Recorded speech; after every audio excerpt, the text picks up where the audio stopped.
All right. Good morning, everyone. Thank you, everyone, for tuning in. This is Paula Connor, your host of the Divine Feminine Roundtable.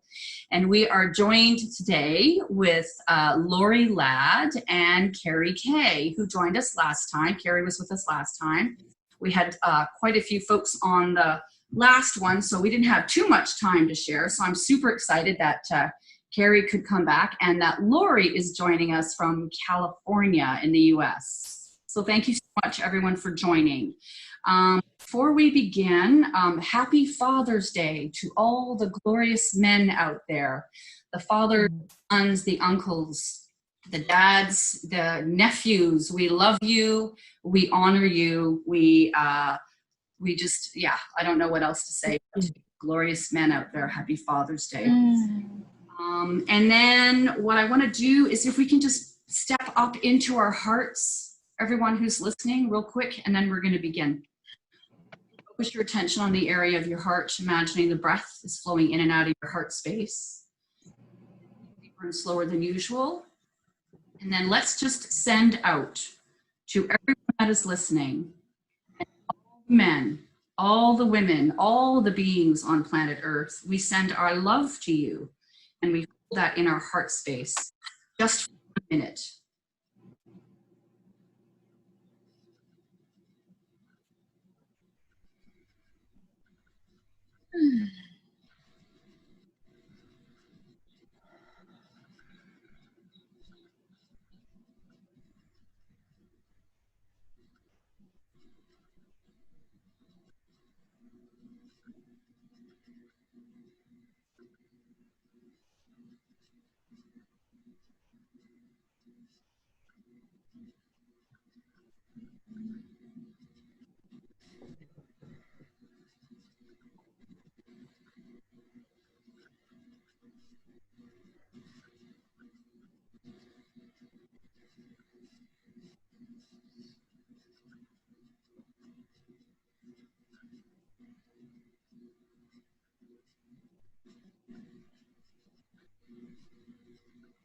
And come on back. And now that we are in our heart spaces, I have a little announcement to make for everyone. So we've had some comments, and we really appreciate everybody's comments. But I'm going to ask that you, as my mom taught me when I was little, if you don't have anything nice to say, if you could please keep that to yourself. We are offering this Divine Feminine Roundtable as a celebration of the energy, of the softness, the creativity, and it's inclusive, and all are welcome. If you have a suggestion or a recommendation of someone that you would like to have join us, then please do reach out to us and let us know. Everybody you recommend, we do reach out to, and sometimes they're not available, so we're very grateful for that. But just to let everybody know, everyone is welcome. All are welcome in the garden. So, what we were going to talk about today was the importance of neutrality, staying neutral as we witness our world. There certainly is a very on-purpose intention to pit humanity against humanity, man against woman, country against country. And what we need to be doing here is unifying. We need to come together as a human family and let's start focusing on what our commonalities are, what brings us together and what unifies us. So polarity and 0 point. And then who would like to go first?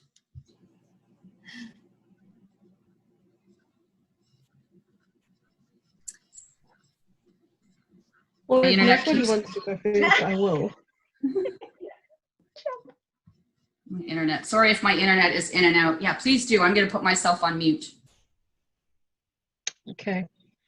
So it's a broad topic, obviously, and to pick up a broad topic like this, kind of out of nowhere, I'm going to do my best just to introduce to you the way that I relate to that field of neutrality.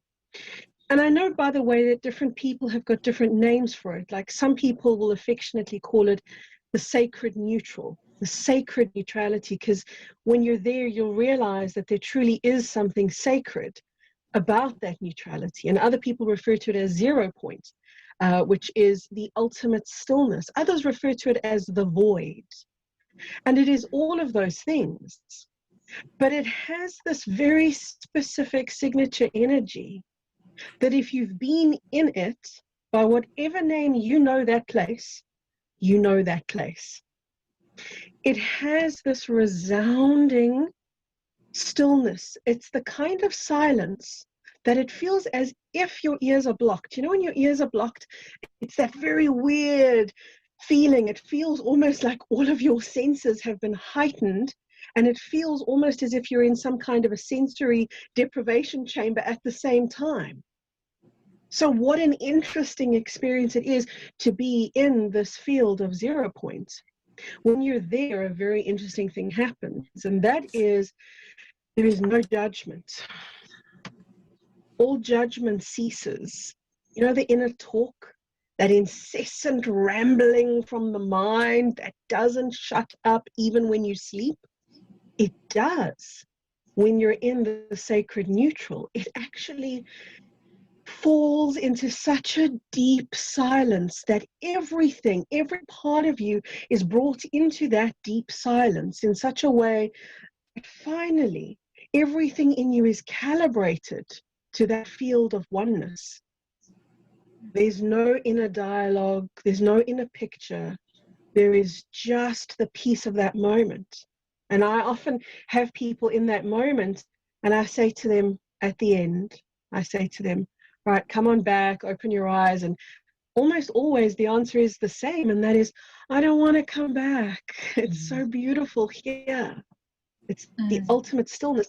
And of course, that's the opposite to where we as third dimensional beings have lived. Because as third dimensional beings, we've lived in the super highway of data downloads and uploads and information, and it's a bombardment. Just watching Netflix, just checking your social media, just getting in your car and going to your local supermarket is a normalized bombardment of information.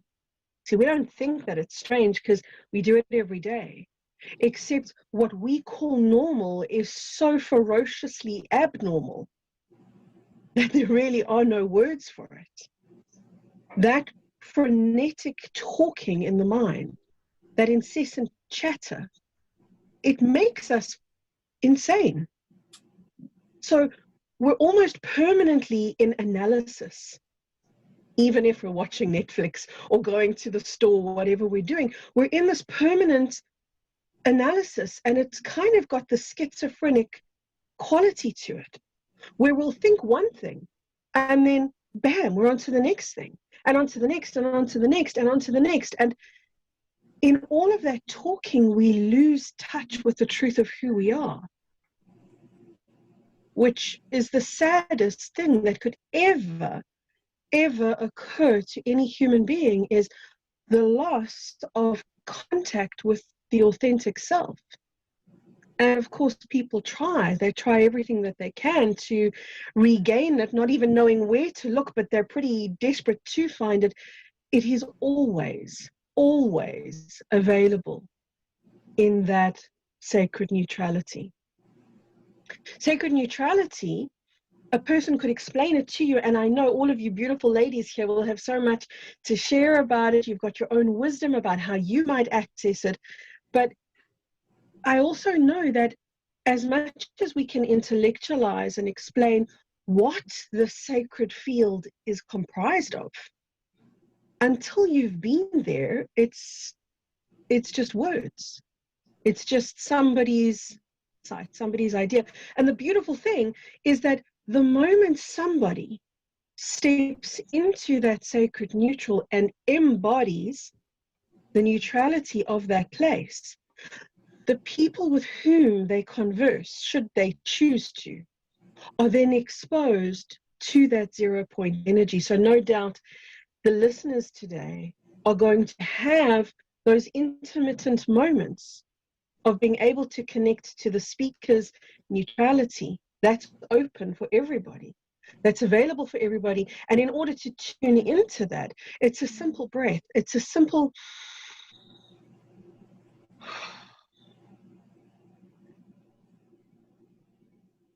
and I don't even need to tell you what to do after that, because it emanates. You'll feel it inside your heart predominantly. You'll feel it, your whole body responds. Your breath even responds. Your breath relaxes, your chest drops, your body relaxes. And that's how you know, and you know that the person with you or the people listening to you have also accessed that neutral zone. So when we, as third dimensional, frenetic, crazy, constantly analyzing, constantly chattering beings, gain exposure to this space, which is the all and the nothing. It's where everything and nothing exists simultaneously. Sounds like such a mystical place, doesn't it? And yet it's available to each one of us in a breath. Literally in seconds, it's available to each one of us. And when we take that opportunity, nobody needs to stand in front of us then and teach us, because their point takes over. The neutrality becomes the guide. And the more that you as the experiencer or the participant can surrender to that place and just be in it, be still, be present in that place, the more that place teaches you who you are, what it means to be you. There's no limit to what it shows you. It shows you what it's like to be a being on planet Earth that doesn't hold judgment. The moment that happens,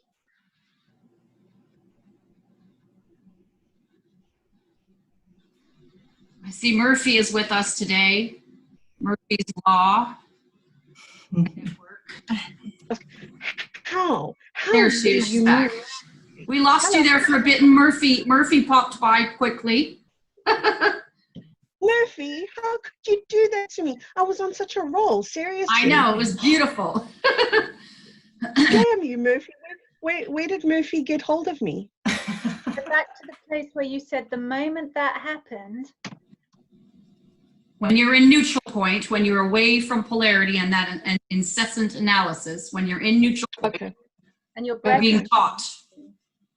Right.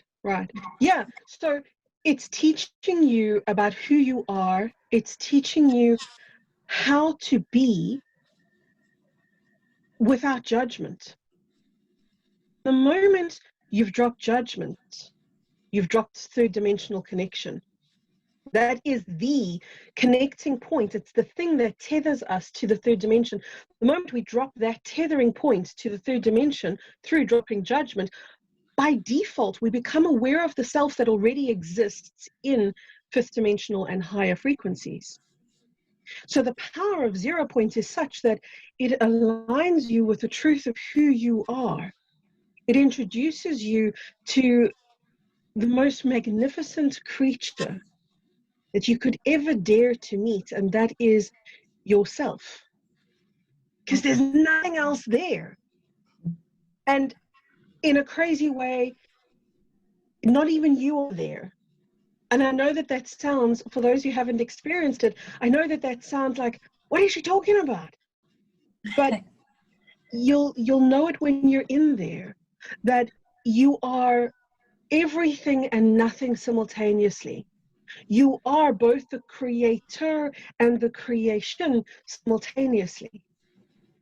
And so you have, each person on planet Earth has access to this sacred neutral. And when you step into it, and by the way, that's what we need guides for.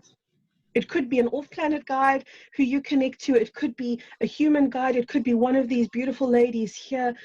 It could be a book or a best friend. Whatever your guide is, that's the purpose of a guide, is to connect you or to teach you how to connect yourself to 0 point. But once you're in there, once you're in the 0 point or the sacred neutral, you are perfectly guided.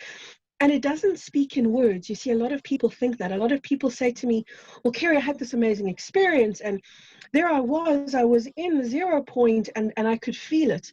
And they say, but I don't know what I learned in there. And that's natural, because there's no words exchanged in that divine space. We have to learn to then assimilate the information in a completely different way. We're finally not assimilating everything through the cognitive process. We're then learning how to draw upon wisdom that is embodied. So we still get to access the information, but we get to access it on a different level. And most often, I describe it as knowing without knowing. It's like how you, and I'm sure everybody's had that experience where you just know something. And if somebody says to you, but how, where did you learn that? You would say, well, I don't know, I just know. That's what it feels like when you've been in the sacred neutral. You come out with that knowing that just resides within you. It pulses in you. So I don't want to hog the show. I could keep talking, and I'm just going to put a gag there now so somebody else can talk.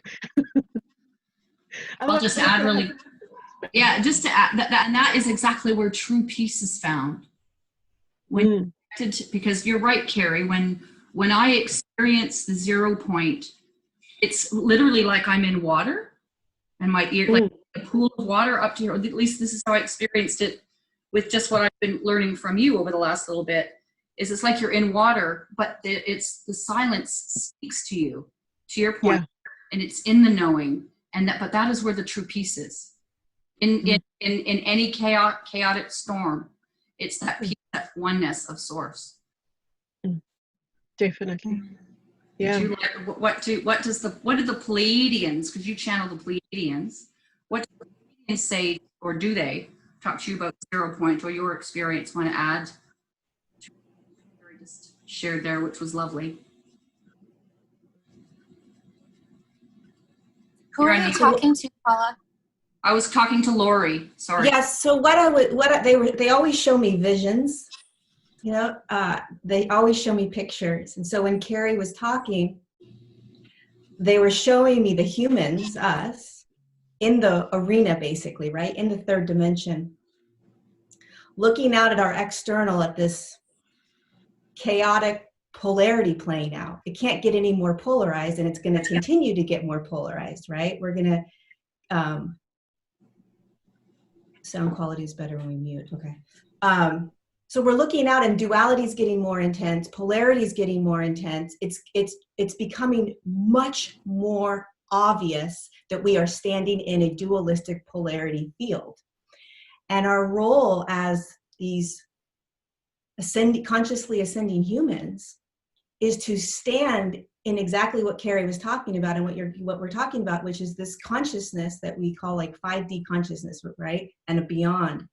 We stand holding it in our bodies, aware of it, practicing it over and over and over with the breath, while we also participate in the deconstruction or the realigning, unifying that which we are watching and saying, holy shit, what the hell? Because what I'm feeling is not necessarily what the collective is experiencing yet.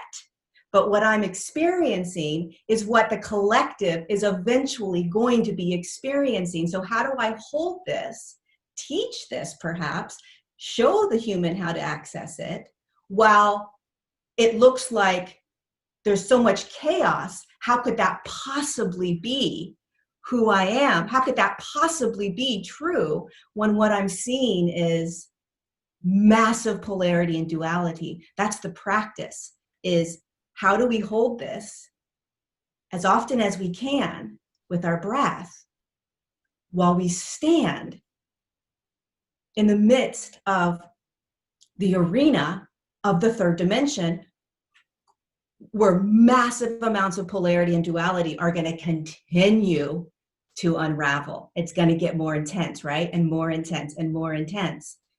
And so that's our practice, is this neutral 0 point in our bodies, connecting to all of who we are, as often as we can to remember what we're doing here, so that we can hold that awareness, so that other humans can say, oh my God, you're right. Oh my God, you're right. Oh my God, you're right, right? And guide them through this most amazing and miraculous physical shift in consciousness, right?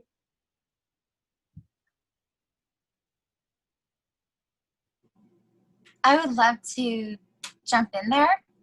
Can you hear me?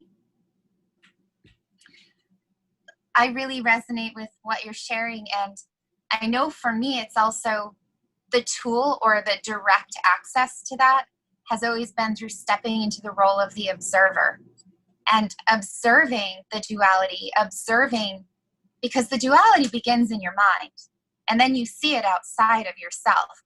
It's not that we're watching something outside of us and it's affecting us. Yes, but it begins in your mind, how you're perceiving it, how you're seeing it. And we all have these active minds in this realm of duality, and it takes time for that to quiet down.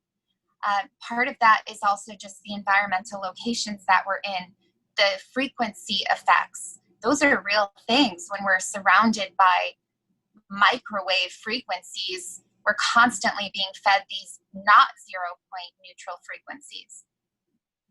So what I learned with a lot of the masters that I studied with was to step into the role of the observer and observe it all like you're watching a television program. It was really the best knowledge I ever learned about how to watch television in the best way, because I don't really watch television anymore because not a lot of it resonates with me. But by stepping into the role of the observer, you're not judging it as right or wrong. You're just observing what is. And from that place, you're really in this neutral territory. And also, I completely agree that it is our job to also put voice to, this is not in alignment with service to source or service to oneness or service to God. This is in alignment with service to self. This is not healthy for me. Because I also feel that it's really important that when you find that neutral 0 point and you find that balance within a 5D, for example, that you start to walk in that direction more and more. For me, that means sovereignty. Where in my life am I not able to be sovereign? Where have I entrapped myself in an unsovereign thought, program, or an idea? And therefore, what relationships outside of me are reflecting that? Sometimes when you step into sovereignty and to neutrality, that means that you have to keep walking and let people go along the way, because they are not wanting to participate with you in that arena. They still very much want to participate in an arena of duality.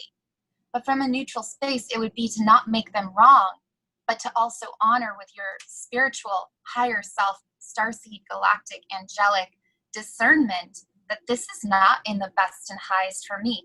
I honor from a place of neutrality that this is what you're choosing for your lesson and your journey, but I'm going to continue to walk in the direction of where my soul is calling me. And so in that way, it's really beyond the mind, and it really comes into the heart, what resonates as truth in the entire being. So I feel like there's a lot of aspects to coming into that space of neutrality. Thank you, Nina. Very well said. I have to say, I'm kind of blissing out on everything you're saying, sisters. I'm just, Terry, I just want to acknowledge you first. That share was spoken like a true master. That was absolutely stunning. And I really felt, you know when somebody's been there and they can feel it, and it's home. It's like your touch base, your home base. And when you don't just go and visit it sometimes and then preach about it, but you live it, and therefore you can describe it and talk about it all day long, and I really got that from you. You're so genuine.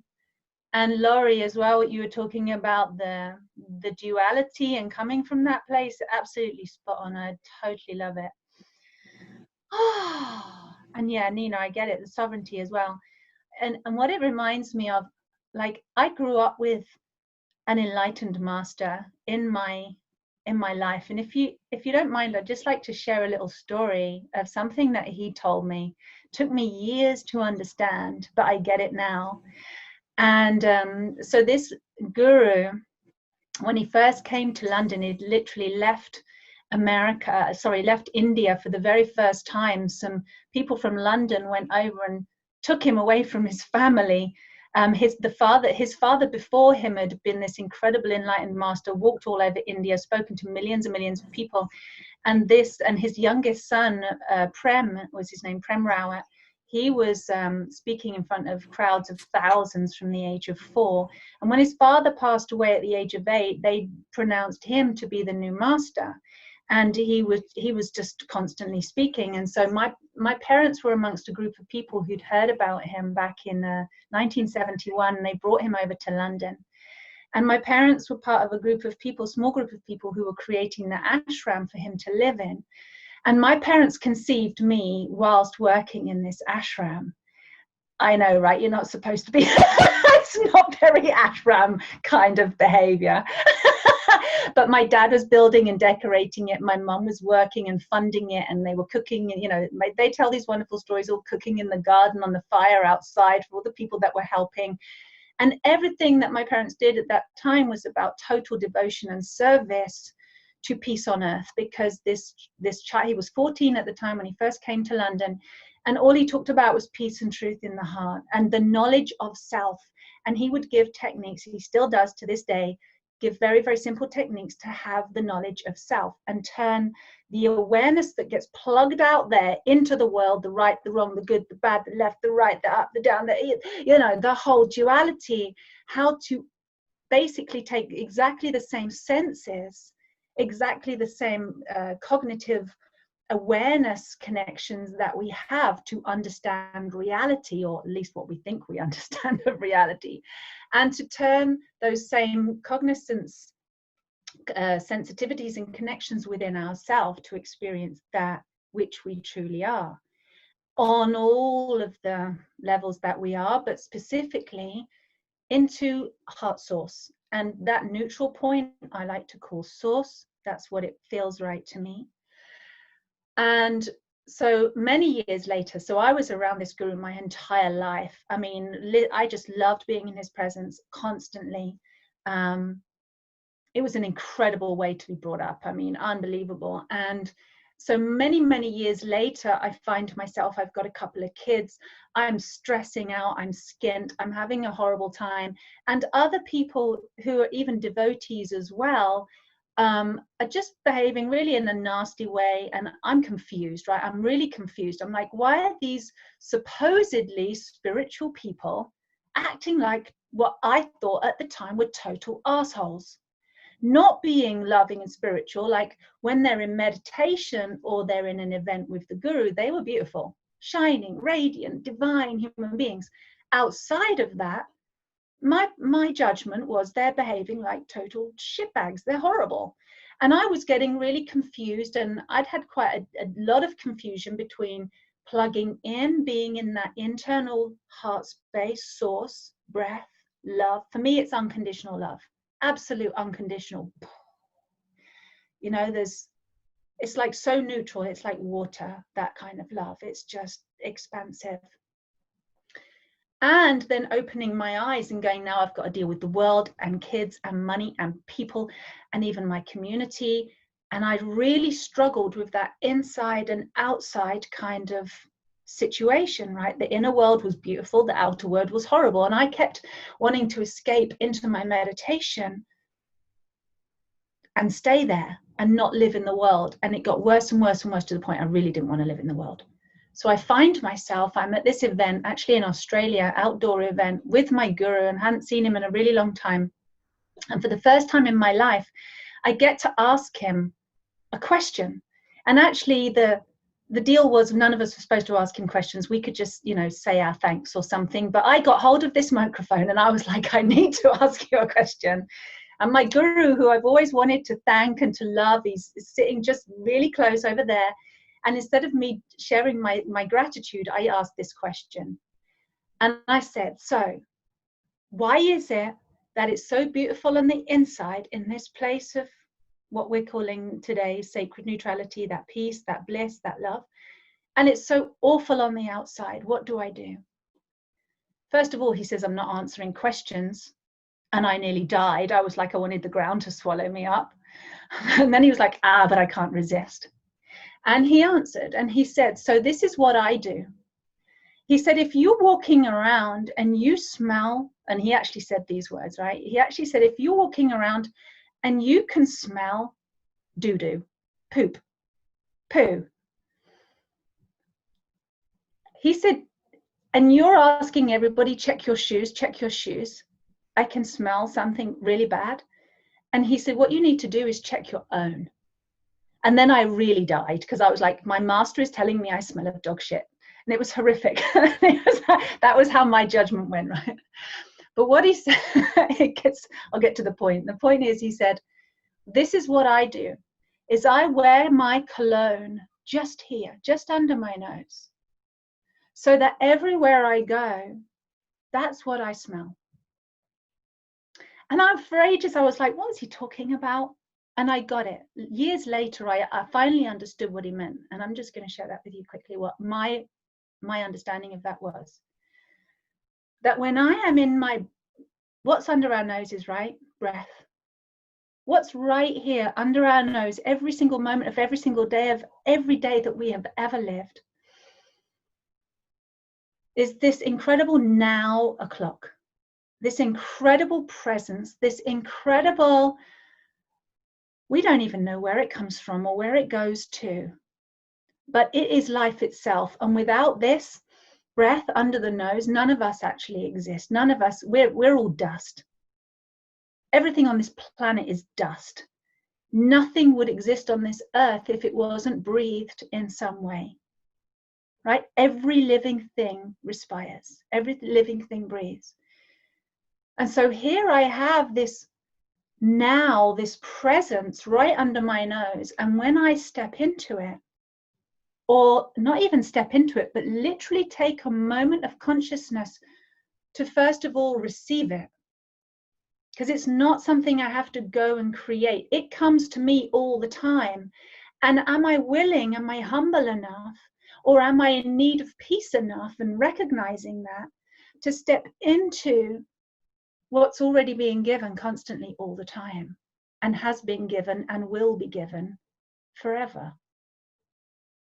And can I have that opportunity that I give to myself, this gift of total presence that I first learn to receive, and then, like you said, Kerry, learn to come into tune with, learn to recognize, humble myself even more, and learn to really be in the presence of presence itself and be taught.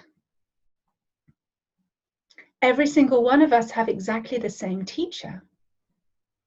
Isn't it interesting how we don't all know the same? But the teacher teaches the same thing unconditionally to every single human being. Nobody is left out. Nobody is judged. Good or bad person, right or wrong person, it doesn't matter. And can we just be the receiver of the gift, the not knower, the beggar, if you like, to put our cup out and say, I don't know. Let me go to the place that does know, that breath, and be the receiver and learn to listen, learn to hear the teachings with our feelings, and learn to embody that which is constantly knocking on our door, asking us to embody it. It's asking us constantly, every single moment that we breathe, are you going to let me in this time? Are you going to open the door? Are you going to, embody that which I am, which you truly are? And it's only our resistances, and like you said, our 3D judgments, Laurie, and our justifications, and that pushes that away. And the moment we just say, okay, when have you had enough pain to stop pushing it away? When have you been pushed up against your edge of madness, or your edge of coping, or your edge of, sickness in your body, where you are finally going to say, I'm going to stop fighting with life itself and just come back in and be filled up, be taught, be guided by life itself, and come home. And I think what my teacher was saying at that time is, I wear that cologne, that peace right here, right under my nose. Because when I'm in peace everywhere I go, I bring that peace with me. And it doesn't matter where I am, all I'm seeing is the love. All I'm seeing is the beauty. All I'm seeing is the perfection. That here's a human being either taking the opportunity to receive the gift or simply not taking the opportunity to receive the gift. And it literally just comes down to that. Are you receiving or not receiving? And when would you like to start receiving? So that's how it is for me. And it's just like, it's like, what other way is there to live other than that, to be a true human being? To your point, it's experiential, which is what is so wonderful about it, because it happens perfectly for each individual based on where they're at in their own experience. The echo. So in my experience, when I connect with that eternal now moment, like we should really invent a watch that just says now. What time? Now, still now, because that's where we know that that's the only place that we can really create, right? But guys, they call it an echo. And if I can tell a really quick story, since we're telling a story, and this is about compassion. So we have a second story place that we're at, and I was sitting out in the backyard, and of course I have a little Loki bear dog, an English bulldog, and there's a chipmunk. Obviously there's little chipmunks that go up and down. And he figured out, I showed him where he could sit on the deck at the top floor and look at this little chipmunk running all over the place, right? So his tail's going like crazy because he's got this whole new vision. This chipmunk, and I see the guy go way up in the pine tree, right? And I'm just watching him, and then he loses his grip. Free falling upside down 20 feet, this little chipmunk, right? I'm like, oh, dude. And then he catches a hold of the branch, and there's like, oh, man, are you okay? Like, holy crap, dude. Like, you just nearly free fall 30 feet. And my dog's wagging his tail, but the awareness that I had in that moment was that when you feel compassion for another creature, another life form, it creates a ripple in the field. Like, it feels like it literally changes the field of consciousness or something. Just with that little, dude, are you okay? And then like he was really quiet. I'm like, holy crap, man, are you all right? Because he's like really quiet on the branch now, right? Anyway, I just wanted to share that whole compassion part, when we can be out of judgment as we watch our fellows perhaps be challenged by this polarity, because they haven't found a way perhaps yet to come back home to the heart, to the breath, because immediately it slows things down. It's like it opens up your senses so that you can know more stillness or more peace when you can find it in your inner being. I love the stories that are being shared here. And Tara, I resonated so deeply with your share about just under the nose, because it's kind of a thing where every morning I put rose oil under my nose so I can smell roses. And it's a reminder to stop and smell the roses through the day. And it really works. And I love your story too, Paula. Absolutely. I was going to say, when I observe nature, I really feel like I come into that space of neutrality and 0 point. And just in that observing of how nature is still, even in its movement, there is this non-judgmental, it's not like the monkey is judging the dog for being the dog. And they really kind of accept that the monkey is the monkey and the dog is the dog. The dog isn't like, excuse me, but why don't you act like a dog? And the monkey isn't like, why don't you act like a dog? They just accept each other where they are in their cycle of experience. And I had an experience with Ramana Maharishi in the spiritual sense, in an astral manner, but I was in meditation in Ramana Maharishi's cave where he attained enlightenment. It was a very powerful experience. And one of the things that he said to me was, I want you to look at the trees. And there were all these monkeys all over the trees. And he said, do you see the behavior of monkeys? And the monkeys I love monkeys, but in India, they're little jerks. They steal your stuff. They're kind of like the little rascals, you know, of the jungle. Like, we have rascals in humanity. They're like the rascals that are stealing your stuff. They're the tricksters. You always have to be on your toes with them, because if you don't look, they'll take your food or whatever.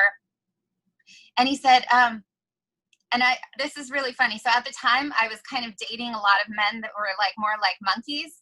And so he basically said to me, if you want to be with someone who acts more like a dog, why do you keep dating monkeys and try to make them act like dogs? And it was such a great lesson, because I realized that we do this thing where we think that someone needs to be a certain way or behave a certain way, and we're not being honest about accepting where they are in their journey. And so when you're really honest, and that's also, I think, important for people to understand, is for me, that doesn't mean I'm being judgmental. It is a form of unconditional love. I am unconditionally accepting and loving what you're choosing and where you are. And with that discernment, I'm not trying to turn you into something that you're not to fit into my storybook of what I've projected upon you.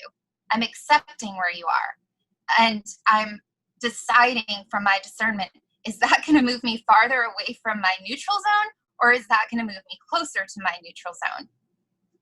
So I always think about that in life, kind of watching all of this that's playing out before our eyes, is if we were in the animal kingdom, who is playing what roles right now?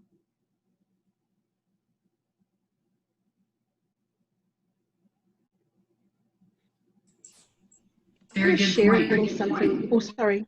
No, I was just saying, very good point. Please continue, Carrie. It just dawned on me as I was sitting listening that neutrality is often misunderstood by people, in the sense that there are some people, and I learned this the hard way, you see, because I understand what neutrality means, I understand what 0 point means, and I understand the sacredness of it. But a lot of people confuse neutrality for apathy. You know, like they think, well, it means you just don't care. It means, you know, you're not taking a side. And I think there's an important aspect to go over as we talk about neutrality, just to cover very briefly what neutrality is not. Yeah. And obviously it's not apathy, it's acceptance. It's unconditional acceptance. And thank you, Nina, because you used those words. It just kind of triggered that in my brain about how we find unconditional acceptance or unconditional anything. It is, of course, in that neutrality. So neutrality is the place where dualities and polarities cease to exist. It's the place where creation, the original seed of creation that created the universe and the universes that surround this universe began. It all began at the 0 point. And an interesting thing occurs if you sit in 0 point for long enough. There's a little flutter that will catch your eye, or a little rustle, a little ripple, which is so noticeable, because when you're in 0 point and it's this deep, still no-thingness, and suddenly there's a ripple, that's the equivalent of neon lights going off. And as you become aware of that little ripple, because of your awareness to that ripple, you create more ripples, or you create more of whatever you're seeing. So you learn in the sacred neutral, you learn very quickly how creation occurs. And you learn that you have all of these dualities and all of these polarities spinning off as creative offsets from the sacred neutral. But the sacred neutral is the great balancing place where all is acceptable. So it doesn't mean that you agree with something. It means you accept that it is. You're not in resistance. So I think that's a valid point. And the other thing that I wanted to say, just popped into my mind as we're talking about neutrality, is to understand neutrality, we also have to understand time, because Neutrality exists outside of time. We don't get to access neutrality from a time-based place. And in order to understand time, think about time as in past, present, and future. We know those three tenses. We're taught them in school. But we're not taught about another almost anomalous place, which is the now. The now and the present are not the same. The present still has a timestamp on it. So if you look at your clock right now, mine says 5:50 p.m. That's my time. I'm present at 5:50 p.m., but I'm not in the now necessarily. The now happens when I lose time completely, and I lose my association to time, and I no longer identify myself as a time-based being. When I'm in the now, I'm in a timelessness. Then you're in 0 point. So, you know, when people say to you, gee, did 2 hours just pass? It felt like 2 seconds. Or sometimes the opposite can happen. It can be 2 seconds that feels like 2 hours. When we have these time anomalies, look into them, because it's very often accessible to come into the now zone. The now is the doorway that leads to the sacred neutral. If you take 2 things, and that is your connection to the now and your connection to your breath, you've got it. You're there. It's that uncomplicated. And I have to laugh, because I think about the reams and the reams and the reams of books and tutorials and lessons that people learn. And I'm not saying there's no value in them. There's huge value in everything. But what if we all knew that we could access the true divinity that created all that is in that much ease? Your breath and coming into the now. Your breath helps you to come into the now, by the way. And then you are experiencing yourself in pure presence. And earlier I spoke about that presence, and I said, you can hear it in your ears, the equivalent of being underwater. Paula, as you so perfectly said, yes, it is that feeling of being underwater. And it feels as if there's a thickness in that silence. And it feels as if there is a tangibility to the presence. It feels as if that presence has something that you can feel, that wraps around you, that you're breathing into and out of your body, but your body is also becoming a part of it.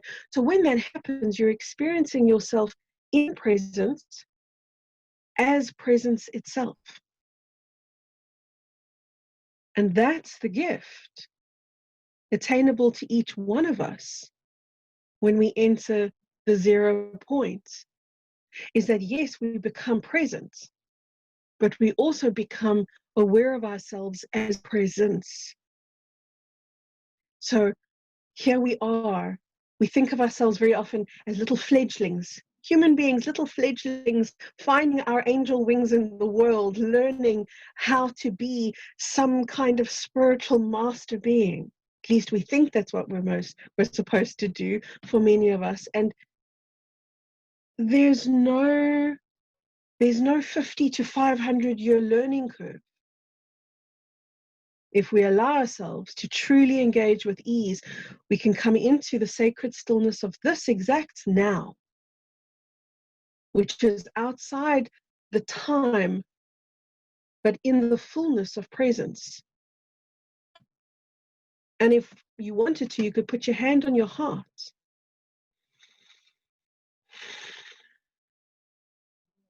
And you could just be here.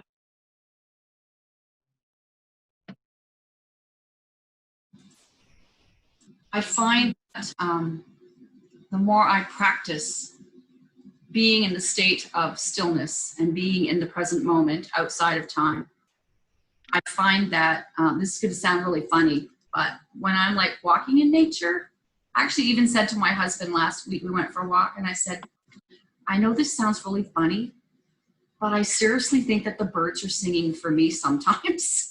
You know, when you notice and when you honor and you love nature so much, because I over the last couple of weeks, as I say, I just told you that story about the chipmunk. And this is really simple stuff, right? Like it's super duper simple. But being in nature, just sitting by a tree, listening to the birds or the wind, or I got to swim yesterday in the lake. It feels like as a present being, you're celebrating the presence of God, of nature, and seeing and witnessing source in everything that you're playing with. And then my heart sings and I feel so much magic. And that's, to your point, this is available for all of us, everyone.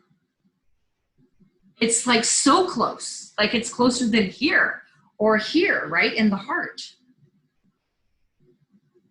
And we just have so much love that we can give, because that's really who we really are, right? We're not quarreling and squabbling over what someone else is doing, because if we just paid more attention to what was in our own world, cleaned that up first, loved that first, then we can step into the world with more to give.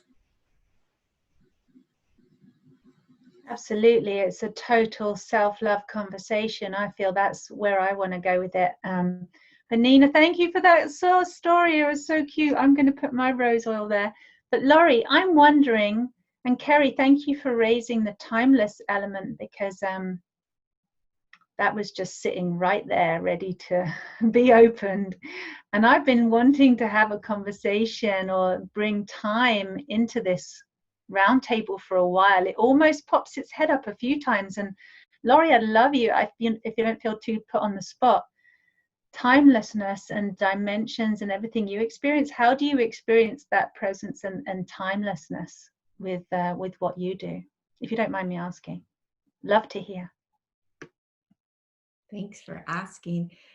Yeah, I was in Mount Shasta last week, and a friend of mine took me to this space that was very Lemurian 5D consciousness, but it was on the earth. So it wasn't, I typically I bilocate into the earth to sort of feel these portals, right? Oh my God, or I'll go into a ship, or I'll go somewhere other, or even in my body. I'll go anywhere other than on top of the earth, right? Meaning I stand on the river and all of a sudden this 5D consciousness is right here. And everything that we're talking about right now, I felt on the earth plane. And the reason I'm saying this is that, just like Paula said, this 5D consciousness that we're all talking about, which is also eternal consciousness, it's also all that ever is, was, and will be. It is a now moment that is beyond our comprehension. When you talk about time, it's almost impossible to be able to comprehend timelessness while we're still in physicality. It's almost impossible, because it's almost like, because when the Galactic Federation talks to me about how everything was created and what has already occurred and yet hasn't occurred and yet is occurring in the now, you're almost blown away, because anything and everything is possible in this now moment. There's nothing predetermined based on the frequency that we hold now and the frequency that we hold the next now and the next now and the next now. We have, because we're co-creating in every now, you can't be predetermined in any other now other than what is in the now. So when people say, well, what's going to happen in the future? They don't say anything other than what's happening in the now, which, believe it or not, there's multiple things happening in the now that they could tell us that we would be so confused about, because all of these could possibly happen, right? Like, oh, sure, you guys could go down this timeline, or you could go down this timeline, or you could go down this timeline, but that would make us go crazy, and then we'd have anxiety and stress and worry, right? So the beauty about 0 point is it takes away the human's anxiety and stress and worry about what could or may not, or all of it. And it brings us into none of that matters. time doesn't matter. Let go of when am I going to be in 5D? When is the new earth? First of all, it's here. We're already there. We already are all that ever is, was, and will be. We're already there. There's nowhere to go, right? But because we have linearity, we're like, oh my God, no, I need to know. I have a book. I have a timeline. I have like I prepare. I'm a human. I prepare. And we're shifting so fast, right? So that you can't predict anything anymore. We're just jumping timelines like we're hop skipping, like we're jumping a rope. It's like do. And each timeline creates an experience and a path. But because we're jumping so quickly now, humans and the collective and Earth, you can't, I mean, it's just as like, you can't have time, because it's impossible how fast we're shifting frequencies. It would be a disservice to say, oh, you've got 5 more years. No, we don't. We got 3 more months. Or, time is just irrelevant. And when the human outside, we've all practiced this 0-point field that we're talking about. We've practiced presence and now moment that Carrie talks about so beautifully. We've been practicing it. We kind of understand it and can feel it, and we can drop into it. There are so many humans that can't yet. And they're in this anxiety of time. What's going to happen? What's going to happen? What's going to happen? Oh my God, how am I going to, when's my next job going to come? It's all about time, right? And when you find that 0 point, it all goes away. It's like, oh, none of it matters. Oh my God, wait a second. I'm completely safe. Literally, everything goes away when you're in that 0-point field of oneness, that unified field. You don't even care. It's like, it doesn't matter. It doesn't matter, because you know that all is well. All is well. It's like time is like a trap. It keeps us in that anxiety space, right? And the key that they are always talking about, that humans have a hard time sort of digesting, is that you can't predict anything. You got to let that go. You got to let go of needing to know. You got to let go of preparing. You've got to let go of all that's presence. That's now, right? You got to let go of, especially if you know, for all of you that are watching right now and saying, well, I don't know how to get there. If you know that we're shifting so quickly that we're literally jumping timelines into more expanded timelines, meaning more unified fields, more abundance, more love, more joy, more peace. If you realize that that's what's happening to us, even though it looks chaotic out there, then you can relax a little bit. That's what they're telling us, right? That's the message I'm always getting. We can relax because we're shifting so quickly into these more unified, expanded fields right here. It's happening. It just may not look that way. And there's a lot of internal work that you have, not work, but there's a lot of internal consciousness that has to be moved about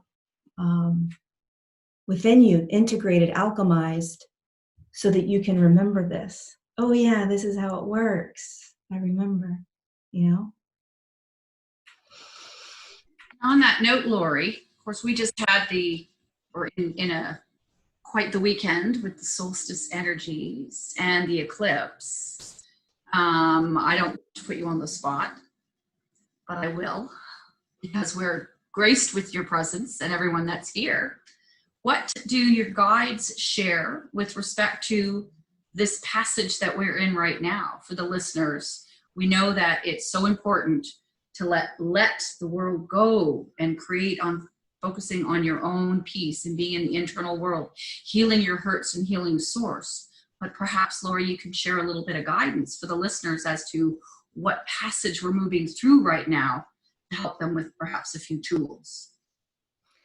I mean, this conversation, when I saw the topic, this is what's happening right now, is coming into a unified field. So what they show is, like, I did a video on this the other day about the kaleidoscope, right? It's like we're in this big kind of one unified kaleidoscope, and yet there's all these unique and different frequency sort of experiences that are all happening in this one kaleidoscope, creating all these different stories and experiences, but it's one unified field from a higher perspective, right? And when you get into that 0 point, you see that it all is just one massive experience.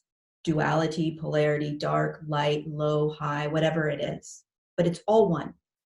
And we are being asked and learning to practice, which is why this conversation is so great, because it's allowing us to remember how to move into that space of where you can, when you're in the now moment, you don't even see this as a kaleidoscope, right? It's just presence, it's just consciousness. But when you step out of the unified field in the now moment and you're walking around in your everyday, you start to observe this experience that we're having, this experiment, as this beautiful canvas of all of these different consciousnesses merging into a unified field where it's all experienced as one. And so the only way to get there is that we have to see that which is separate. We have to see that which is dualistic. We have to see all of that within ourselves and the collective. So the first layer is the third dimensional layer, right? Oh, I see that duality. I see that polarity. They want us to see it, see it, see it. And then you move past that into the fourth dimensional field, right? Where it's like, oh, I'm moving into that neutral space. I'm moving into that now. And then you go beyond that and you see that it is all one beautiful piece. Your heart opens to unconditional love for everything that's being experienced. Every human that's doing whatever they're doing, including yourself, including every now moment when you are angry and upset and sad and depressed and not being whatever it is that you think you should be being, right? We have a kaleidoscope, so to speak, inside of ourselves as well. And it's unifying. So is the collective, it's unifying. And so can we see, and the last couple of days has been all about, can you start to see it all as one and unconditionally, empathically, compassionately start to love all of it, even that which you have no idea how to even comprehend and understand, including what's going on inside of you. Right? I love it. My guides say, you know, if you have a moment and you are upset by somebody's behavior, forgive them for not being who you think they should be. Right? And the shoulds. We got to let go of the shoulds. Shoulding. Stop shoulding on me. But forgive them for not being who they think they should be. And focusing just, yeah. Lovely. Well said. Who else wants to share? Nina, you've got something. I do. Well, I'm just so excited because the Pleiadians came in this week and they said, okay, this is the transmission. And they showed me this huge wave, and it was this beautiful crystalline wave. And they said, with this Stargate weekend, what is happening is that the second wave is about to awaken, meaning the 5D ascension wave of sort of the 5D alarm clock going off. And then they said something that was so powerful and so, I think, potent to this conversation, which was everyone is on their own divine timing of awakening. And when they said that, I just really realized that that's why you have those that are still very much in 3D, holding on to 3D. And if you're coming from 5D and you're trying to share a 5D perspective with them of what's happening in the world, they think you're absolutely insane because they are not at a time yet where they're choosing or they've chosen to awaken. I feel like this is a soul agreement. It is destiny. Yes, there is free will, but to me, I see a lot of this as a journey that each soul has chosen to experience for their lessons and their evolution of expansion. And I say that with a lot of reverence. And so from that place, I really am very excited to see that although it could appear that things are getting crazier and wilder and falling apart even more, and everyone's maybe a bit more scared. If you look at it from an entirely other perspective, what if all of that is meant to awaken the second wave? And what if those that we are deeming as, and I'm just going to say this, and I know everyone's not going to agree with me, but what if those that we're deeming as the bad guys, what if those that we're deeming as, you know, the dark draconian controllers, and of course I use that languaging too, and it is true, but what if they are our greatest teachers in this? What if they are the ones that are showing up, that are sort of like playing the role? Because I see it all as a huge stage too. We're all playing roles. So when I go beyond my role, I go into 5D neutrality. And yes, I have a role I came here to play. We all do. And that is a part of the awakening and the ascension. But what if they are playing these roles in such an extreme polar opposite to love, to cause us to run in the direction of love and be like, I don't want to be in hell. I'm an earth angel. I'm a starseed. I want to experience heaven on earth. And sometimes we have to go so far in one direction of polarity, of the opposite of love, to come back to love. So I'm really seeing that as just something that is so exciting. And with this Stargate portal that is happening this weekend, I also saw a rainbow yesterday. And whenever I see the rainbows, it's such a message of, I saw two yesterday, two rainbows, two waves, two rainbows. So 2-2. It's really such a message of bridging heaven and earth. And the rainbows for me represent very much so this galactic portal energy. Every time I've ever seen a rainbow, I was just like, that's not of this world. That's of something else that's coming to remind us that we're not of this world. So that's what came through for me this weekend about these energies. And on that note, I think I saw in the UK, I don't know if you ladies saw in the UK, that huge orb size of the rainbow. And yes. Okay, which was so, and the woman who was filming it she was like crying because like, oh my God, it's so beautiful. And then I think I saw some ET light ships in Turkey. Yeah, and when I see the world getting as chaotic, more and more chaos, for me it feels like we're getting closer and closer and closer to full disclosure, which means everything that's been hidden in the shadows is now being illuminated, because then we can release it. To your point, we can see it and go, oh, wait. No, I don't agree with that. That's not how we're going to roll here on the planet. The more chaotic it gets to that. So yeah, I mean, it's so exciting what's really exciting. Tara, you're going to share something. No, it's just when Nina said that, you know, about I completely am blissing out on this call, ladies.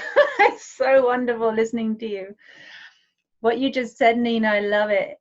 We're not of this world. When I was giving birth, sorry, we're back to birth again. We talked about birth a number of times, but it's such a good thing to talk about. When I was giving birth to my first son, and I was actually kind of kneeling on the floor in this house that I'd rented in Brisbane, Australia. I traveled from Brighton to Australia to give birth. I wanted to just get away from everyone and just to do it my way, and I didn't have any intervention, no midwives, nothing. I was just like, leave me alone, I'm gonna have a baby. And right just before I'd gone through the labor, I was on my knees and just having this most incredible experience, and the baby's head was crowning, and I was putting my hand on the baby's head as he was crowning and feeling him, and I was just like, wow, this is so amazing. And a little while later I was like, wow, he's not coming out yet, and I could feel his little legs, like frog legs, up inside me and then springing off the top of my uterus. He pushed himself down and his little head was coming out and he was going backwards and forwards. Is this too graphic, Paula? I'm sorry. I know, because I just didn't have any urge to push. I was absolutely in bliss. I was just like receiving this whole experience, and I didn't have an urge to push. I was just relaxing and relaxing and relaxing and saying yes to everything that was happening, and relaxing and receiving and trusting. And because I did that, I was absolutely tripping out, blissed out of my mind on all the oxytocin, right? I'm absolutely, you know, best experience ever. And I get to that point where I go, why isn't he coming out yet? I didn't think, oh, push and make it happen, right? I just think to myself, why isn't he coming out yet? So I close my eyes, and the next thing I know, I'm not aware of my physical body. I'm not aware of my breath. I'm deep inside. I haven't left my body. I haven't gone. I'm deep within, totally focused on this energy that's happening inside of me. And I'm totally, all that I can experience for some time, and time disappears. I don't know how long this was for, right? I'm not in time. I'm completely in white light. And I hear this voice say to me, you are not your body. And I'm like, oh yeah, I'm not my body. And there was still a sense of my Tara consciousness. And there was a sense of this voice, this consciousness of this white light. This is just my experience. And I'm like, I knew that with my mind, but now I know it with my entire body and my entire being. There's no, you know, it's not just the saying from that Yoda said, you know, we are not this crude matter with the earth, these beings of light. There's like, I actually know this now, I'm in it. And I was like, oh yeah, I'm not my body. Oh yeah. Next thing I know, I'm like, okay. It was like this little, you better go and birth the baby now. And it's like, oh yeah, okay. And it's like I come back into my body, feel my breath. And I take a breath and the baby comes out just like that. And I'd had a fear of my body getting hurt. That was the one thing that had stopped me from letting go, was this, I am my body, and my attachment to my body, and my attachment, what would happen to me if I really, really surrender to this experience. And when I completely surrender, it was like, I mean, there's just no, you can't even describe that. It is timeless. It's perfection. It's enlightenment. It's bliss. And my little one was born in that energy, which comes back to what you were saying, Kerry. And I want to make sure this gets repeated again to understand what you were saying, is that whatever we focus on and whatever we respond to or react to, we give it energy, which creates then more ripples. So if we are creating, and I can use this example as I'm creating a baby, right? Because that's a very physical thing to relate to, that in whatever state I am in is the energy that I birth that creation of my child. He's born in bliss, absolute surrendered, off my trolley bliss. And it was incredible. He didn't cry, he didn't scream, he opens his little eyes, it's all good, you know, have this incredible connection. He was born in that state. And you can compare it to times when, you know, we all know of many stories, and this isn't to judge anybody else's experience, right, or to compare even, but just to say the amount of us that are born not in bliss, where we have a mother or we have a couple or whatever who is birthing that child, and there's all kinds of medical interventions, all kinds of interventions, mental judgment interventions, thoughts, beliefs, crossing over each other's paths, medical, you know, interceptions, interventions, all kinds of stress, all kinds of emotional tensions, all kinds of drama that get born with a child. And that's the energy that that child is born into. That's the very foundation of their life, is that energy. And the ripple effects that that has in their life, and they're probably not even aware of it, because it's deeply embedded in the unconscious. It's embedded through all of every cell of their body in that moment.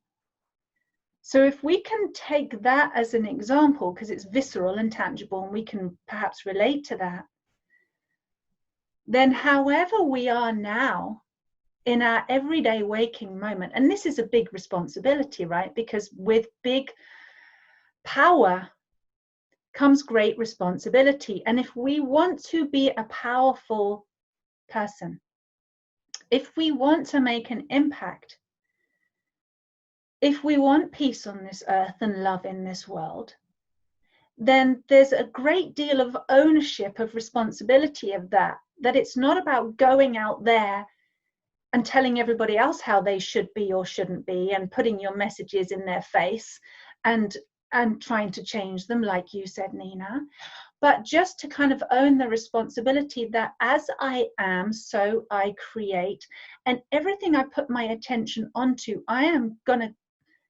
create ripples of that. And if my energy is of fear and of doubt and of hatred and of judgment and of, it's their fault, it's them, it's you should change, it's your, or you're the government, you shouldn't be responsible, or whatever, fighting something, then when we start, our energy is about fighting, we're only causing ourselves more damage, and we're creating more of that which we don't want, which is exactly what you said, Kerry. And then we have to go back and deal with that more that we've created, right? It's like, we're just creating more mess that we're going to have to go back and clean up. And my experience of cleaning that up is just by asking for forgiveness. I find that asking for forgiveness for myself, and asking myself to forgive myself for the mess that I've created in my own ignorance, is where I need to begin. And it's got nothing to do with anybody else's business. Like you said, Paula, it's like, this is my business, right? How I experience life is my business. And to come in and to just get the act cleaned up here and take responsibility here for the power that we have, and leave everybody else's business alone, and just everybody focus on taking care of their own business, cleaning up their own mess, and getting themselves into that space of actually consciously creating. And from that place, we can have any kind of world we want. And it's going to manifest from a place of bliss, from peace, from love, from consciousness. And we can have an amazing time creating from that place. And actually, some of us are already there creating that. So get on board, because that's happening. To dovetail off of what you shared there, so in HeartMath, we teach that with every heartbeat, from beat to beat, a spark of electricity is created, and it's powered from within itself. Like, it powers itself, which I think is like, that's really trippy, right? And when we have electricity, by default, this is mathematics, this is physics, an electromagnetic energy field is created. So Tara, what you were talking about, when we clean up that inside so that the inner world is peaceful, and we've forgiven our own F-ups, we've forgiven ourselves for where we've made mistakes. We've forgiven ourselves when we've understood behaviors that we are now witnessing in ourselves that mortify. It's like, oh my gosh, I can't believe I behaved that way. When we clean that up, your field is cleaned up. And now you walk around, it's a carrier wave where you're singing harmoniously into the world as you walk around, to become a gateway of peace, of compassion. Because when we have those, the fears and the bitternesses and the judgments about how everybody is behaving, we carry that around with us. And then it's like an invitation. I would like more of this bitterness and forgiveness, and so that I can experience enough of it to finally say, hold on here, I don't think I want to experience that anymore. I would like some inner peace and some heaven. So it's really, what are you, when we're reacting to the world pushing everything at us, and we're reacting that way instead of creating from that 0 point, from that now point, when we are now projecting our peace and our harmony and our beauty and our love into the world, it creates a whole different experience, not only for yourself, but for everyone you interact with. So, and everybody has the power to do that. That's the inherent gift for everyone. Nobody's special in this. We're equally special. And no one's special because we don't value one life over another. All is sacred. And when you can witness sacredness in everyone, that's when your world becomes really magical and it's heaven on earth. You're right, Paula. Absolutely. And I feel like to have that level of self-awareness, self-love, self-forgiveness, self-acceptance, that's the relationship with yourself, your sovereignty, your responsibility to yourself to be in peace, to be in love. That's self-love, ultimately. And in loving yourself, in loving yourself, you know yourself. You know, to know yourself is to love yourself. To love yourself is to know yourself. And that is the most unselfish, selfless, enlightened thing I personally believe like anybody can do for the whole planet. You want to do something that makes an impact? Unconditionally love you. Put all of you, every single part of you, into that vibration of unconditional love and take the steps. Go in. Find the places that aren't in a vibration of love, that you aren't in peace with, that you are in reaction to, that you are in judgment, that you are in war with. You go and find those parts of you and you ask for forgiveness. You spend time discovering what the pain is and heal yourself and forgive yourself and come to terms, come to peaceful terms with loving yourself in that way. And I feel like that's the most potent, powerful thing any human being can do for this entire world. Like, forget about everybody else. You're enough of a project on your own. Go deal with you. Thank you, Kerry. I'll pass it over to you, love. Thank you, Tara. By the way, I loved hearing your birth story. I loved hearing the bliss that you were in. It's so beautiful to hear women speak about empowered birth. So thank you. That was a real treat to hear. You know, when we go into the sacred neutral, we gain a power that we don't even know is available to us. And it's the power to collapse all of those polarized beliefs, all of those extremes. I mean, Tara, you were talking about the power of taking responsibility. You spoke about cleaning your mess and about how, in my words, that would be becoming a responsible creator. When we are in the sacred neutral, we've taken that power to a whole other level, where we can now take everything that is out of place in our lives, it is somehow distorted, manipulated, basic untruths. And by our presence alone, being in that presence as presence, we come into divine balance. We come into an automatic collapsing of that which is untrue and keeping us hooked into those realities of polarized perception. So it's not just coming into 0 point is not just about a pretty place to go, you know. It's about, from a planet-wide perspective, where we go to for the ultimate healing, for the ultimate restoration of this creation that we experience as life on planet Earth. As we come individually, because that's all it takes, is for each of us as individuals to begin by taking personal responsibility for our creations and then ultimately working our way towards connecting with the now, connecting with the breath, coming into our sacred neutrality. And from that sacred neutrality, the power that we have is to collapse all that was untrue for us, embody that which is true for us. But imagine doing that on a mass scale. How instantaneously this world is transformed.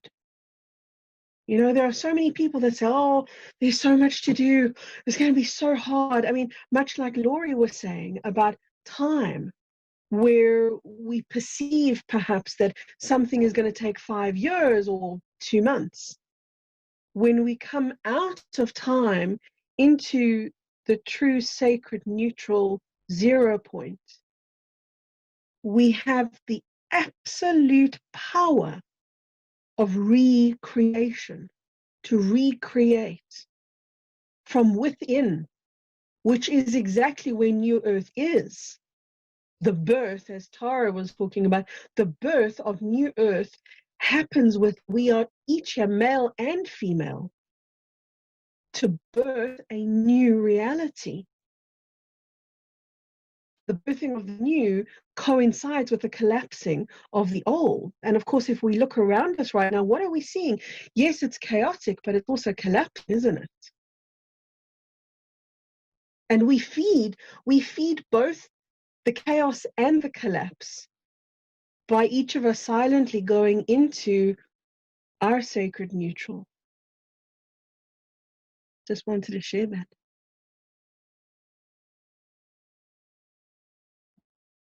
Can I add one thing to that? Every time you talk, Carrie, I get into this zone of like I just get in this space where I'm like elevated conscious. I'm like, oh wow, I just go into I go into a zone. I'm like, oh, I could just listen. I'm like mesmerized, like, ooh, my body just starts to vibrate. But I want to say to those, I'm listening to people's thoughts as they're watching you, right? So there are people that are going to watch the YouTube and they're having these thoughts. And so I'm hearing their thoughts as they're watching you. And what happens to a lot of humans that are not quite there yet, capable of like understanding, what does she mean, this 0 point that you're talking about, right?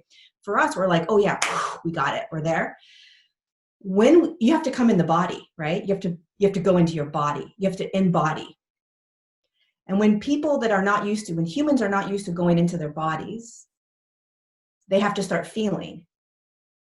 And so some of the steps that kind of occur as the unconscious human becomes conscious, and then they start to step into their body and their breath and that space that you're speaking of so beautifully, is then they're also feeling all this other crap that they're like, wait a second, Carrie didn't talk about this, right? Like there's other stuff that also we start to feel if you haven't felt it before because you haven't been in the body, but you want what Carrie's talking about, right? I want what Carrie's talking about.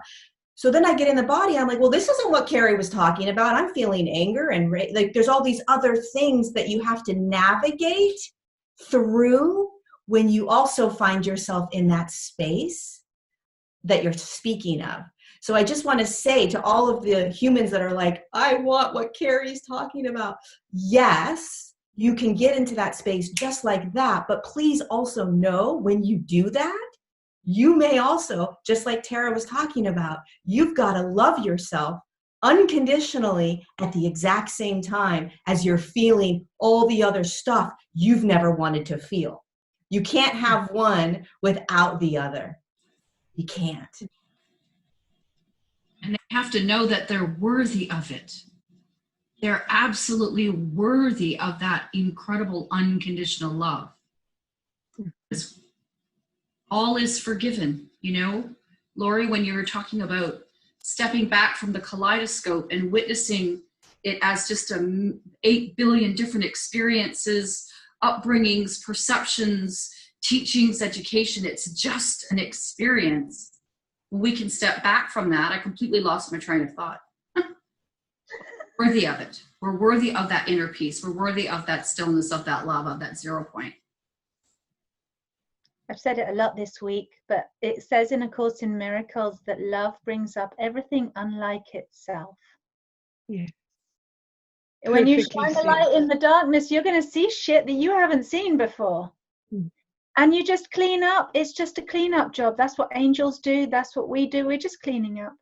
We've got eons of passed on genetic inheritance of stuff that's been dumped in the body, in the psyche, in the emotions, in the world, that's buried under what people call time. Don't they say time heals? You just bury it and it's just gone. No, guys, no, that's not how it works. It looks like it's gone, but nothing is actually gone because it's all still here right now. We're still, everything we've ever buried ever, we're still standing on the top of, pretending we can't see it. And the moment you just kind of get with the program and go, I didn't really bury anything, I just couldn't, take it on consciously. and take responsibility and own up to my stuff, or own up to humanity's collective stuff that we think we've been burying. And it's like, no. So you do have to kind of sift down and clean up through the layers to get to the bottom of who you are. And it's worth the job, because like every gold, you have to dig for it. Like every diamond, you have to go and do the work, and to find those diamonds, to find that treasure, to find your worth, You know, you got to sift through all the junk first, clean out all the stuff. And basically the cleanup tool is unconditional love and forgiveness. That cleans everything, literally everything. Just go around with the cloth of forgiveness, love. And then you discover who you are in the bottom of it. And I was just thinking, you know, I'm looking at Nina, just thinking she looks like an absolute Atlantean priestess goddess today, like more than ever. You usually look like a total goddess, Nina, and today you're just absolutely uber goddessing it. And I'm looking at you, it's like you're reminding me of 8,000 years ago when we used to hang out in Atlantis. I'm just like looking at you. You look so gorgeous. And I'm just thinking, you know, the collapse of civilizations has happened over and over and over again. You know, Atlantis collapsed, Lemuria collapsed, you know, the ancient Egypt collapsed. They all collapsed. Many other civilizations that we know of or don't know of, they all collapsed. They all got destroyed. And that destruction point was where I believe Creator Source, or Mother Earth Gaia, she comes in and says, you know what, guys, no, you don't get to destroy yourself. You don't get to destroy me. You don't get to destroy Earth. You don't get to destroy creation. That's enough. We're taking the toys off you. Everything gets packed away. No more playing with that. We're not going to let you destroy yourself. And, you know, whether you take that perspective or, you know, choose your own, you know, your own metaphor for seeing that. But it's essentially when human beings get too big for their own boots and their egos get too big and they think that they can control life and be God and start messing with genetics and start messing with nature. And severely, humans have been messing with the food, the water, the air, the earth, the frequencies now. It's like, the plug gets pulled. Creator Source, Mother Earth says, no, you don't, kids. You're too precious and I'm too precious, God damn it. She's like, I love myself enough. I am too precious to let you little buggers destroy me. And so what doesn't work for us must be collapsed and put away back in the box. And the toys will get taken off of us. And we might have a tantrum, but it's for our own good. And you're better off just getting over the tantrum and kind of growing up and, you know, stop destroying, basically, with our thoughts, with our emotions, with the whole thing. Just stop destroying. Because we've been creating out of the ego mind.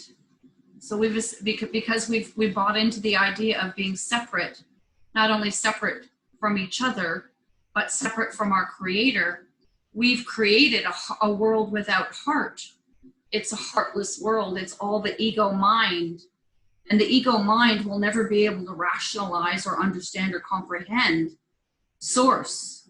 You know, my guides were speaking this week in the class, and they mentioned that, you know, we live in a shadow world. And the light that we have is, or the light that we're aware of is but a twinkling of the great light. And when they said that, I'm like, ooh, I want more of that great light. Like, what would that be like? Because personally, I don't want to be angry. I don't want to be mad at someone for driving in one lane at, you know, or just like, it's so petty. It reminds me of the movie by Thor, you know, where he lands, he's so cute, by the way.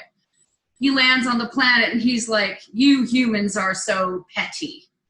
Like, really, it's insane to think that we would be mad at someone because they cut us off on the highway, or they didn't wave back at you in the grocery store.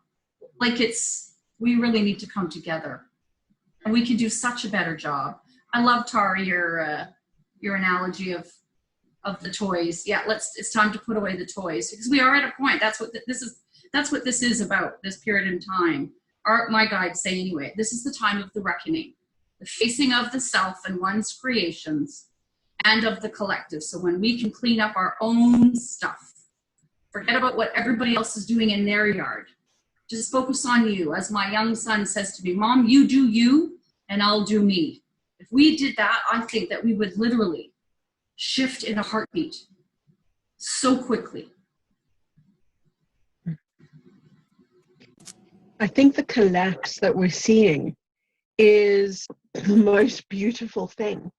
And I know that most people are looking at this collapse and moving into fear and moving into their own kind of inner chaos around the very obvious societal collapse that's taking place right now.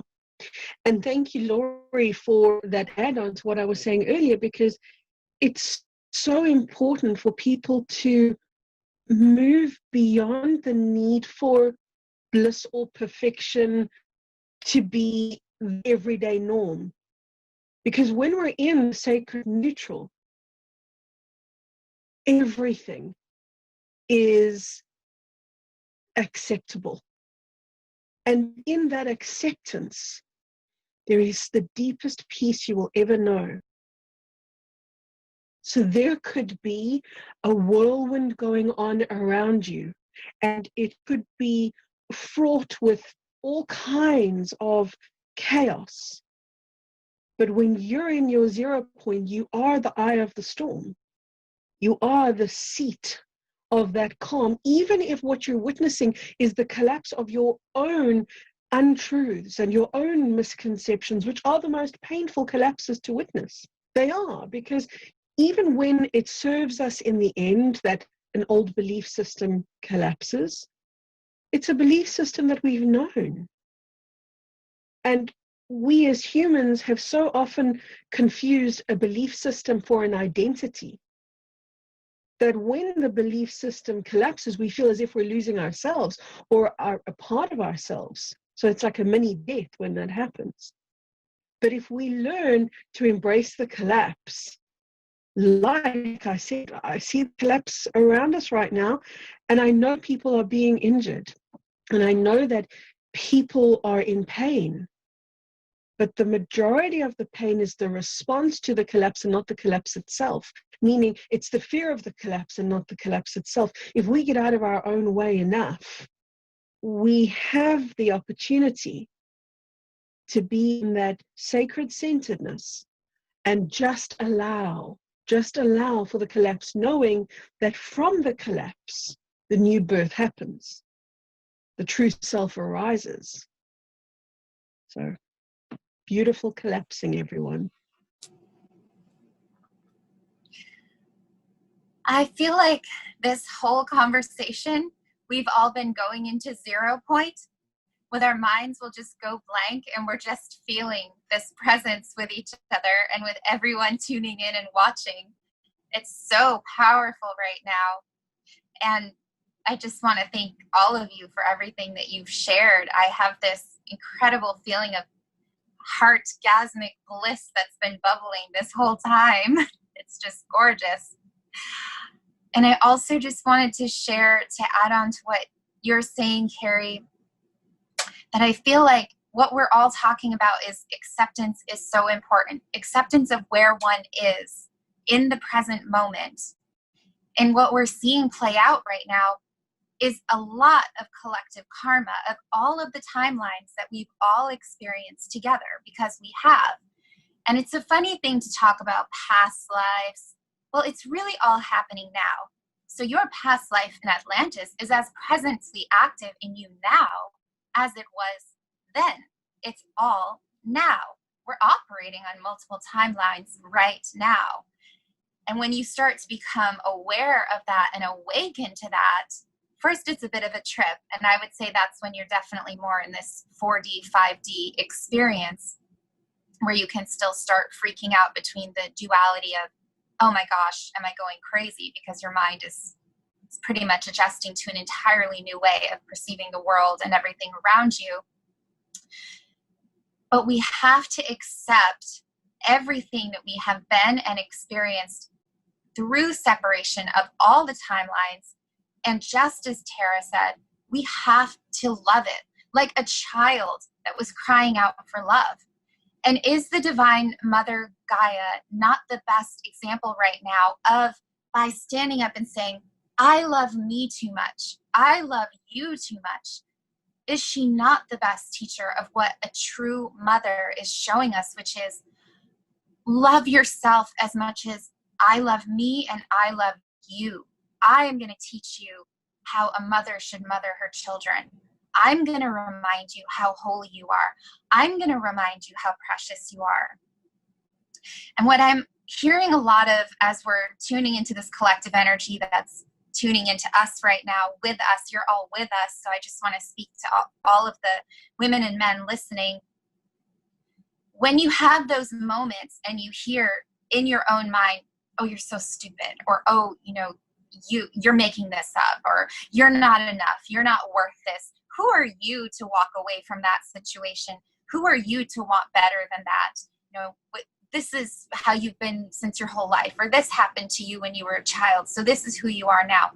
All of that is exactly what you need to love more than anything. Those are aspects of you that are fragmented and scattered throughout time. Those are soul pieces that are frozen in time. And if you can love those like lost little children that are crying out for your love, and embrace those and bring those back into your heart resonance, then you are bringing them back into the now. And that is how we shift into that 5D. That is beyond duality. And if we could all do that for each other and see that these people that are operating on what we consider to be the darkest levels of pain in humanity, that want to hurt other people, that they are so broken, they are so lost. And that doesn't mean that we have to fix them. First, you fix yourself. First, you turn to yourself and you love yourself. But it means that once we do that, we can see what's happening outside of us in an entirely new manner without judgment. And discernment is entirely different than judgment. Judgment is this is right or this is wrong. Discernment is spiritual wisdom of what is in the best and highest for me? What is the guidance right now coming through? How do I serve source in this situation or for myself? Not, I'm going to do this because this seems to be most loving, or I don't want to say no because I don't want to hurt their feelings. And what I find with a lot of angelic workers, and I was totally included in this, and I really don't think I got this lesson probably till the past 2 years, is that we have a tendency to be focused so much on everyone around us that we're constantly focusing on how do I help to heal them, but we don't look inside at our own scattered frozen pieces, our own broken pieces, and go, wait a second, this really is all a reflection outside of me. So I just wanted to offer that, because coming from a sense of vulnerability and bringing it down to a level of sometimes people are watching this and this might be overwhelming for them because they might not be operating where we're talking from. They might still be in this place of, I still feel broken inside. I'm still struggling with addiction. I still think I'm worthless. I want to get there, but how do I get there? By loving the part of you that is the addict, by loving the part of you that doesn't think you're worth it. You have to become your best lover. It is a romance that happens between mother and father, marriage within you. That's how I feel. I am married to that. That union has changed my life. Every day is romantic. I am in love with that within me. It is like poetry that sings through my heart when I'm in that space. And all I want to do is attain that experience more and more through every moment. So every moment I turn to that and say, how do you guide me? How do you lead me right now? What is love telling me to do? How can I show up in my 5D self right now? Really, that's all it takes. Humbling yourself and being vulnerable enough to surrender and let go. It's not about perfection. None of us are perfect. It's about accepting that we're not perfect and allowing that divinity to come in and love us in that imperfection, because we are perfectly imperfect.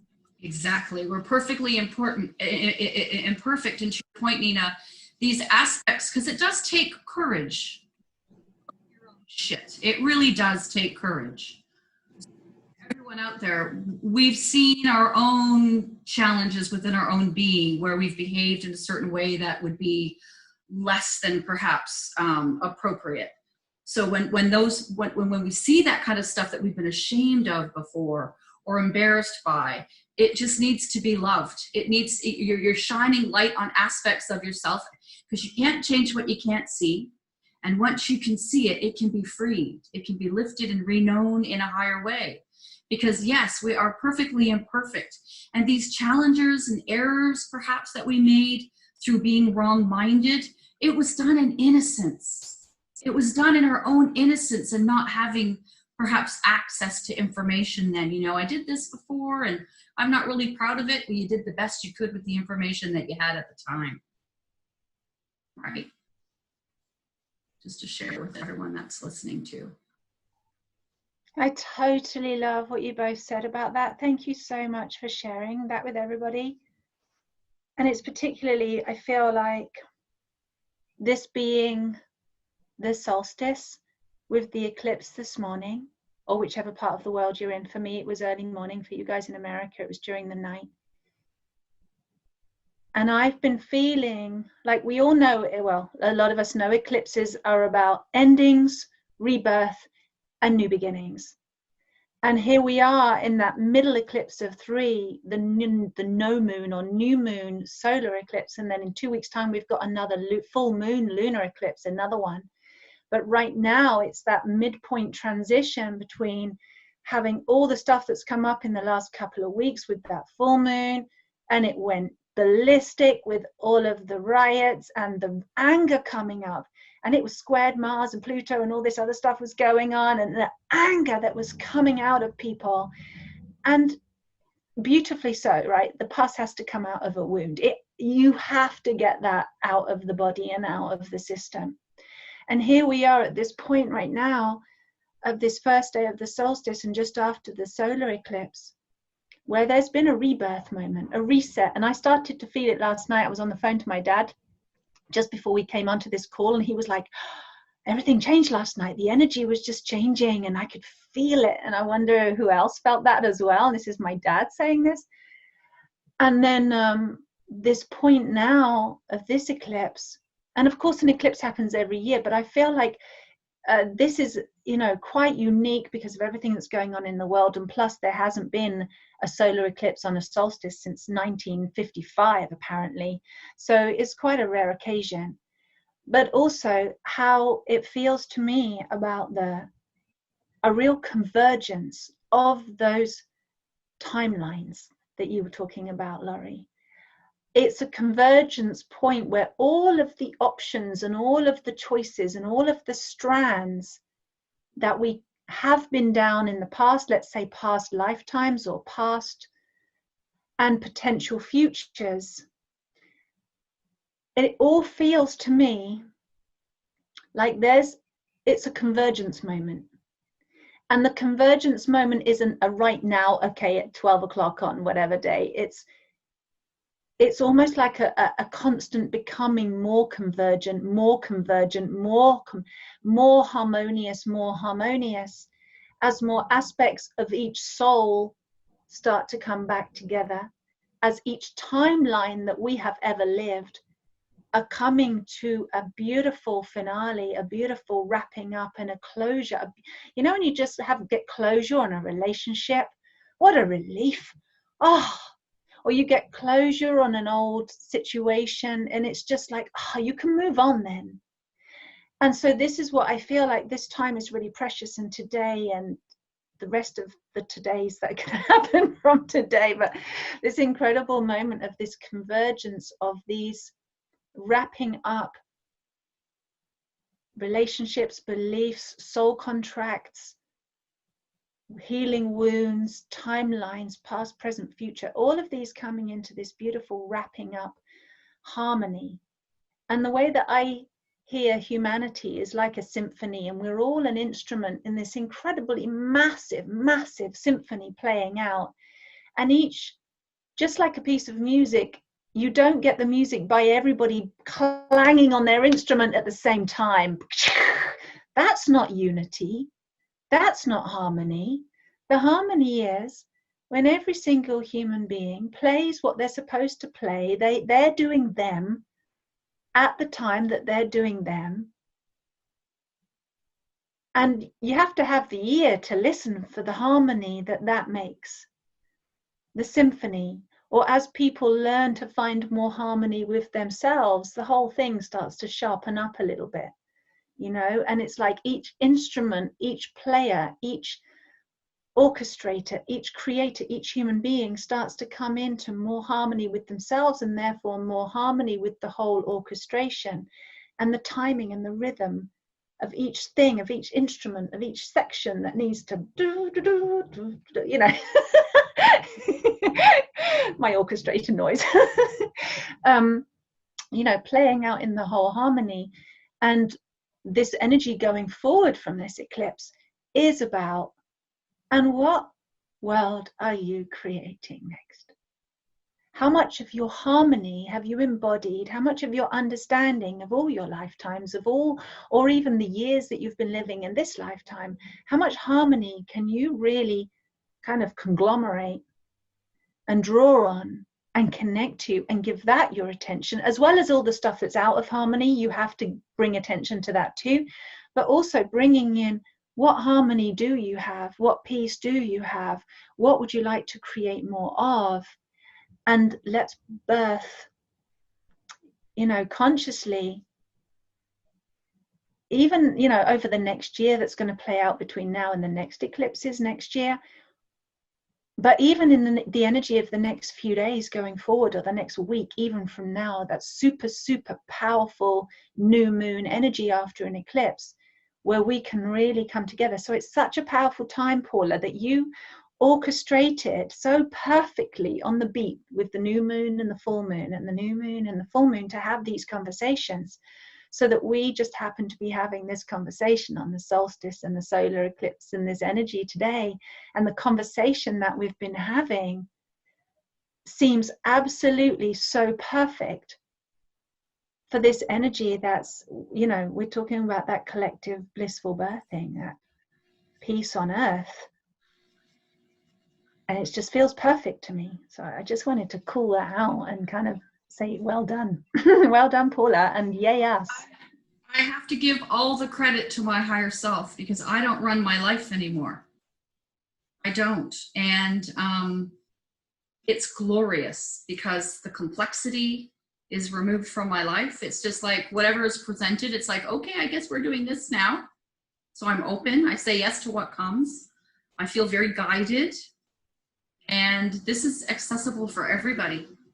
This is our divine birthright, having Christ consciousness and having that higher level of comprehension. So the way that we show up in the world is with kindness and compassion, because there's only us here, and we need not fight. We need not struggle together. We can create so much beauty. It's so obvious, right? Like, so I can't, thank you. That's lovely, kind words, but I can't take credit for it. I'm just a vehicle. I've said, yes, I would like to serve others. It feels way better than being a selfish person. I really do love humanity, and the existence that we have here can be, you know, I want the joy that I feel in my heart for every single person, every single human being. If they could feel what I feel, they would put down their weapons. You know, it really hurts me when I see people hitting each other and being so violent with each other in these riots, because rioting isn't going to get us the peace. Condemning someone for what they've done is not going to get us the peace.